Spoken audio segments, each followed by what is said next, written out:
The blot thickens. Hello, my baby. Hello, my honey. Hello, my ragtime gal. Suddenly you kissed my wife. Baby, my heart's on fire. The last of the Terrorcon Deluxes from Wave 3 is Blot.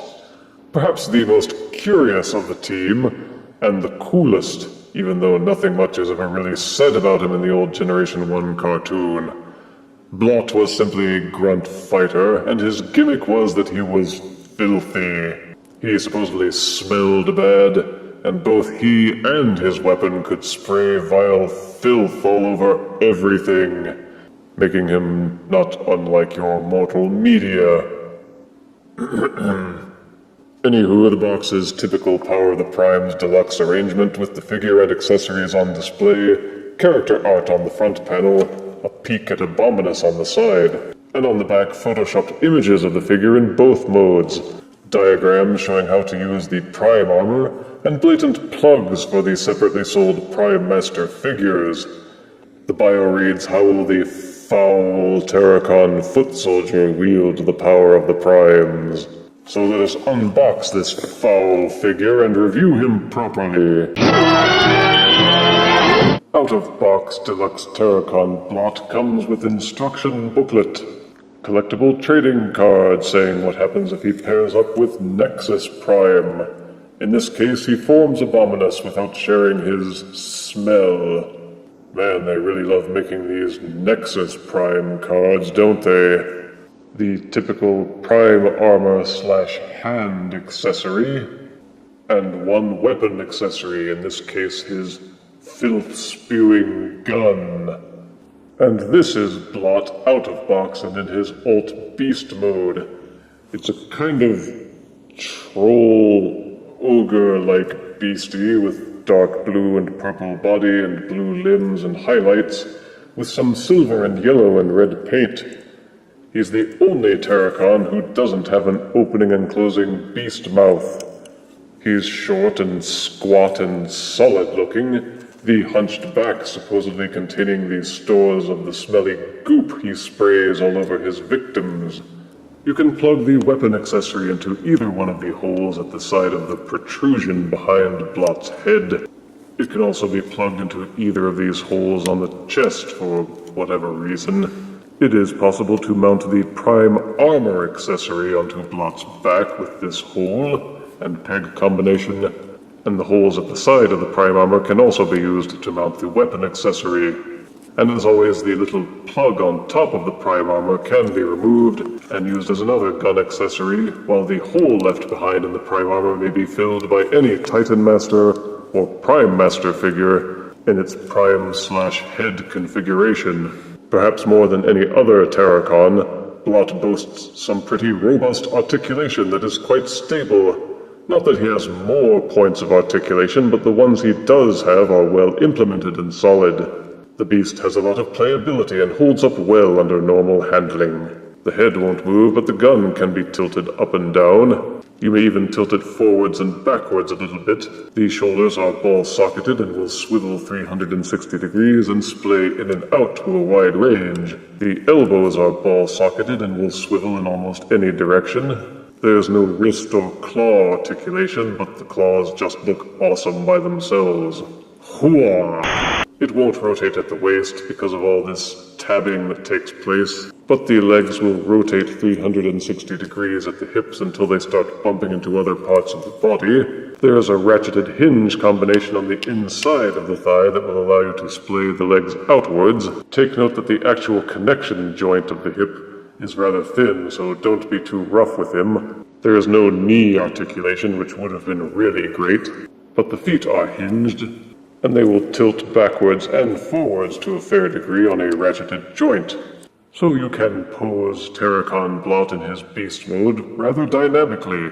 And I'm tempted to buy another Blot figure just so that I can complete the combiner, but still have another one to keep in beast mode for display. He's just that cool. To transform Blot into a robot, first unpeg the legs from the back of the beast body. Swivel and hinge them forward, and split the legs apart. You will see this tiny peg at the side of the leg, and this tiny hole on the inside of the beast leg.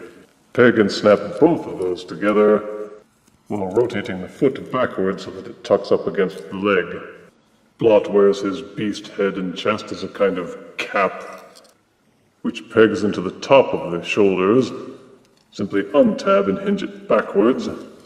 There is a set of accordion hinges at the back of the beast back where the head mount assembly is located. Unhinge and fold it backwards.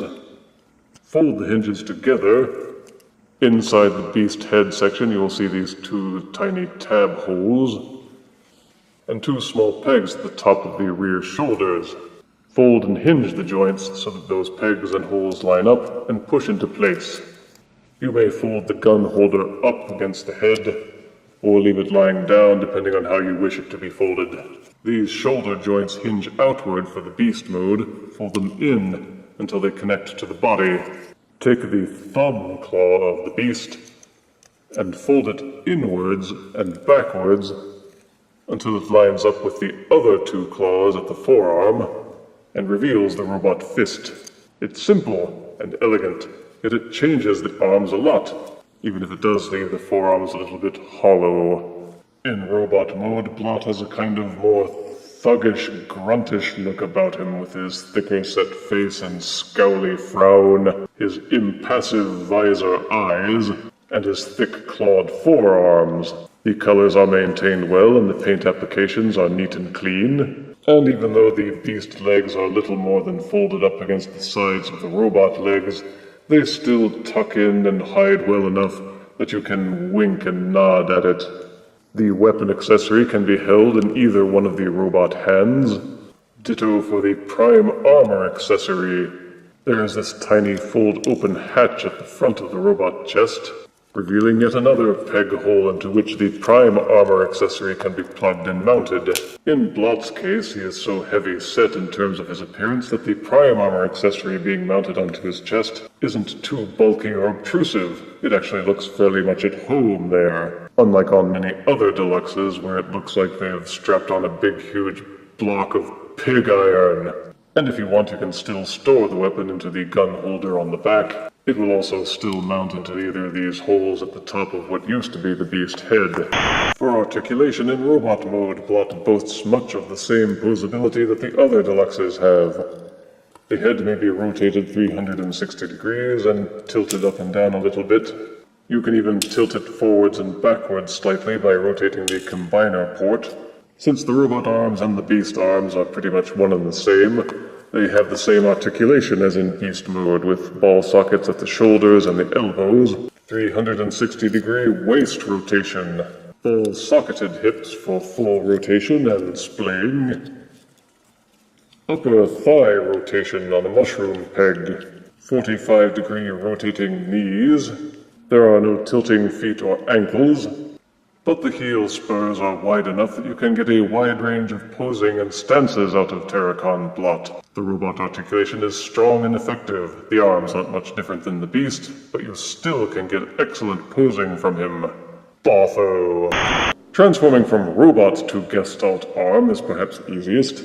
Simply push the robot legs together until they tab, and click into place. Rotate the robot hands inward as if transforming to a beast. Then use the ball sockets to rotate the forearm until this tab and this groove on the inside of the waist line up and tab into place. Fold back the beast head cap a little bit to give clearance to the combiner peg when you rotate the head backwards, and flip out the combiner port. Tab back into place.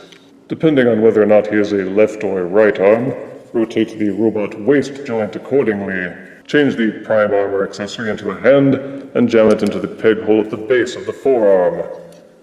You can still plug in the weapon accessory to the holder at the base of the beast head for storage purposes as a gestalt. And this is Terrorcon Blot as a gestalt arm.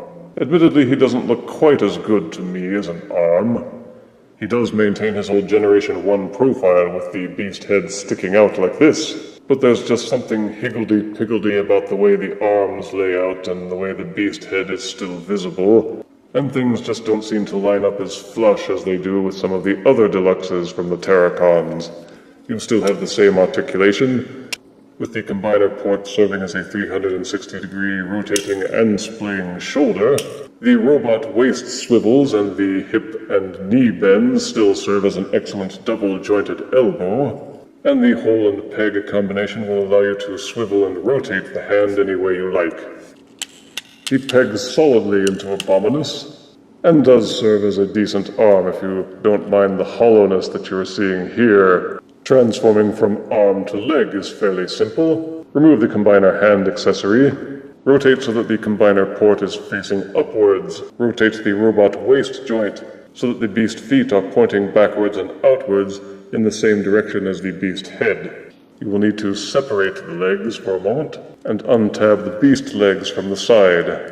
Untabbing the beast legs will allow you to pop open the shins in exactly the same manner as many Combiner Wars and Power of the Primes Deluxes do. But transforming him to a leg accessory is the only point in time in which you actually need to do it for Blot. Untab the thighs and hinge them downwards and inwards. Make sure that this little tab is pointing outwards. It's hard to see because of the color and the shading, but there is a small groove inside the shin into which this tab pegs when you close it shut. Click the legs back together, and retab the beast legs into the side of the robot shins. Again, you may take the weapon accessory and plug it into the holder underneath the beast head. The instructions say to untab the arms and fold back in the thumbs. I personally think that you can leave them folded in or out depending on how you'd like to display them. Take the weapon/foot accessory from any one of the Power of the Primes Voyager figures and plug it into the hole at the base of the figure. And this is Deluxe Terrorcon Blot as a Gestalt leg module. He looks pretty good as a leg and has some symmetry with Cutthroat with this very wide base. I will therefore probably flout the instructions and leave Blot as a leg to Abominus with Sinner-Twin as the arm paired up with Ripper Snapper. For size comparison, here is Terrorcon Deluxe Power of the Primes Blot, next to Voyager Thrilling 30's Whirl. Here is Deluxe Terrorcon Blot, next to Masterpiece Rumble, or Frenzy. And here is Terrorcon Blot next to Funko Pop's Lapis Lazuli, because, you know, they're all kind of a similar blue color. I've liked pretty much all of the Terrorcon figures from the Power of the Primes line, but I admit, Blot is my personal favorite. Even from the old Generation 1 days, there was just something about this little beastie that worked for me. The hunched back, the squat legs, and the big clawed forearms. It all just seems to come together somehow. There's a je ne sais quoi about this monster that's hard to explain. He's ugly, but it's another case of being so ugly, it's beautiful. Positives are a beast mode and robot mode that are solid and well articulated, with good colors and detailing. There's an excellent fun factor. He's just a blast to pose and fiddle with. Negatives are no beast knee articulation. Tilting beast feet and rotating knees would have set the figure off perfectly. The Gestalt arm and leg modes are not quite as good as Sinner-Twin or Ripper Snapper, but beyond that there's really not much to complain about with Terrorcon Blot, and I give him 9 out of 10 deaths. There will be no blot on his personal record. If you refuse me, honey, you lose me, then you'll be left alone, oh baby, come on, and tell me I'm your own.